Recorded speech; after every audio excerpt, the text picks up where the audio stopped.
I've been sabotaging hunts now for 12 or 13 years. The reason I go out and sabotage a hunt is because I know that I can go out and save an animal's life that day. I can very often see the animal that I'm saving, and I know exactly what I've done to save that animal's life.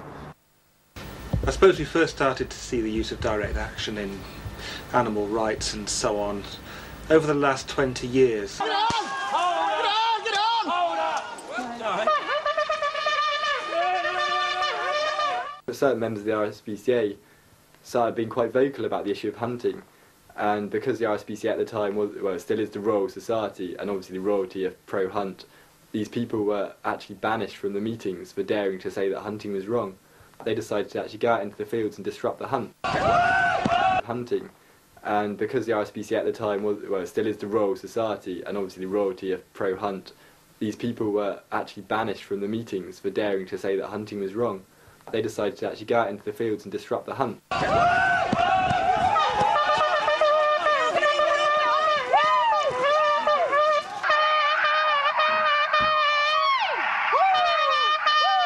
First hunt saboteurs appeared 40 years ago. December 1963, Boxing Day, the South Devon hunt, and they used some smoke bombs and a few hunting horns, and basically the hunt called the day off as a result. I suppose the thing that motivates people to use direct action is a sense of powerlessness in the face of governments who don't seem to be responsive, and on the other hand a sense of moral outrage against a society which they don't see as being responsive. A moral outrage directed against people who they see as being in some way doing something which is obviously reprehensible and wrong.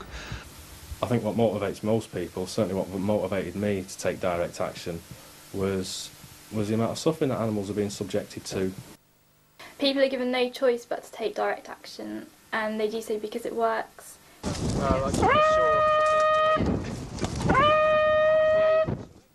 We can see this in the case of hunt sabotage and other sort of environmental protests. I don't think we would have had bills passing before the House of Commons unless there had been these protests. If we just stood outside Parliament with a banner every day saying please ban fox hunting, you don't get any results. But if you go out in the fields and hunt saboteur, you know, you save lives every day and you get immediate results. Things which previously, in many cases, were not illegal have now been made illegal. The law has been deliberately changed in order to make those actions illegal. So it's now illegal to do what we could do 10, 15 years ago in the field because that kind of protesting was working. You can do that. Listen, if you do that, what we'll do is arrest it. Can you please stop pulling me? Please stop pulling me.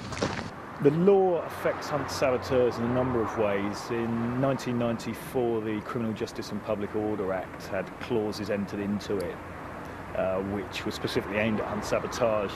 One being Section 68, where they created the offence of what's known as aggravated trespass, which is basically trespassing in the open air and disrupting a lawful activity, i.e. disrupting hunting.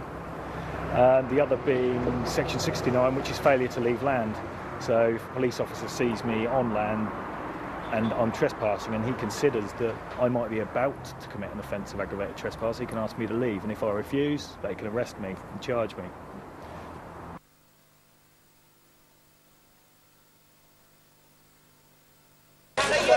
Get your fucking hands off it! Private property! Get off the Why moustache boy? Get off! Listen! Get the fucking prick off me! What are you doing? You gonna hit me? You gonna hit me? Don't get me! It's getting quite nasty here now.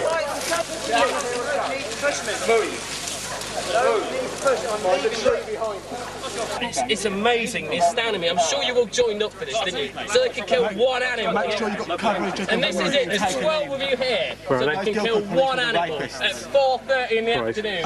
Why don't you just tell them to piss off and go home? You lot are going to be working all night because you're nicking us now, and you're going to be working when we take you to court and sue you.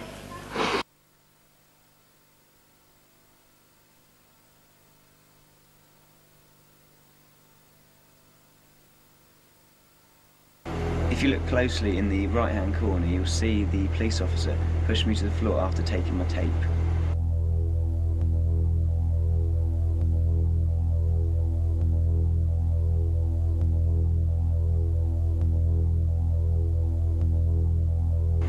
He gave no reason why he took my tape.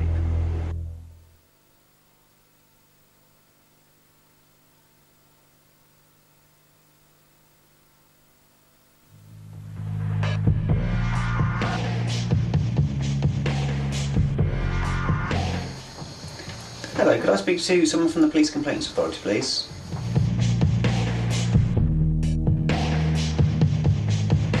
Okay, I'm just going to go into Surrey Police Station and ask where my tape is.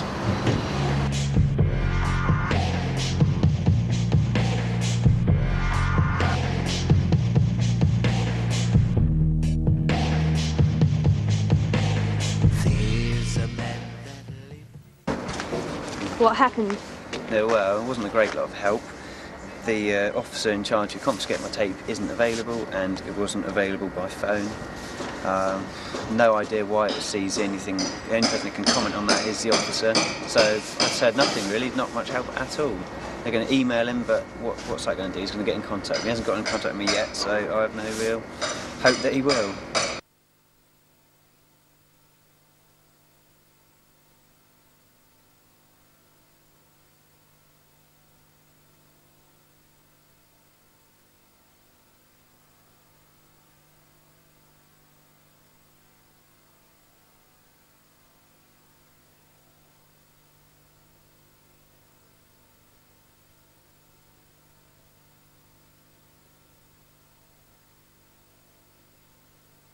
The law doesn't work for protesters, not in my experience, and I've desperately wanted for the law to work so that I can protest legitimately.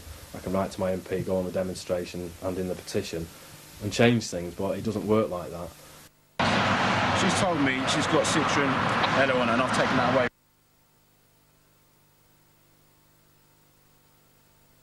Why have you taken that away from her? Because it's a hunt in progress and it's clearly not used for that. So you haven't got any right to take it away from her, have you? Listen, I'm taking it away from her, okay? Because that is used to disrupt the hunt. No. We're going to allow you to have that back for the moment, okay, but be rest assured, if it is used to disrupt the hunt in any way, or any other offensive way, then it will be seized off you. The implementation of the law is very arbitrary. So what happens is as happened in a recent case, police were out at a hunt, 40 officers. They spent all their time focusing on the hunt saboteurs, trying to stop them, save lives, trying to use aggravated trespass clauses to prevent us getting on with our job. Meanwhile, the hunt saboteur gets attacked by somebody from the hunt and the police fail to act. There are ample resources available to the police, as can be seen to attend any protest at, say, a fox hunt or outside a vivisection laboratory in this country. And often the tactics of the police is unacceptably aggressive for what are essentially peaceful protesters.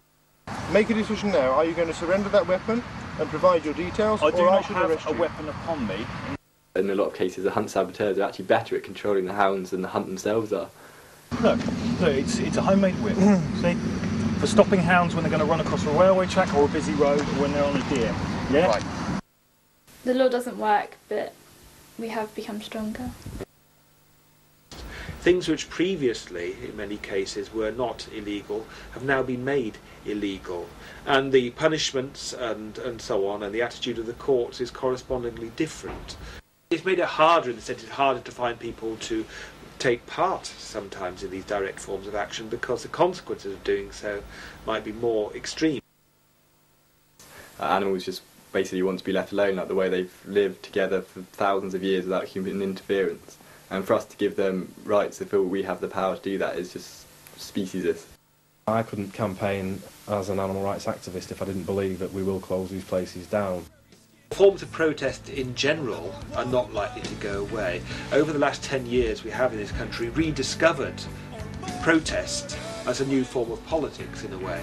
So people who are often written off by politicians as being apathetic, very often the young, turn out not to be so apathetic. They just turn out to be keen on doing other things in other ways. And around the same time, I was running with no hands, busting windows and getting busy behind the sportsplex with the bodies older, sister decked out in her speedos follow, switching from the sting.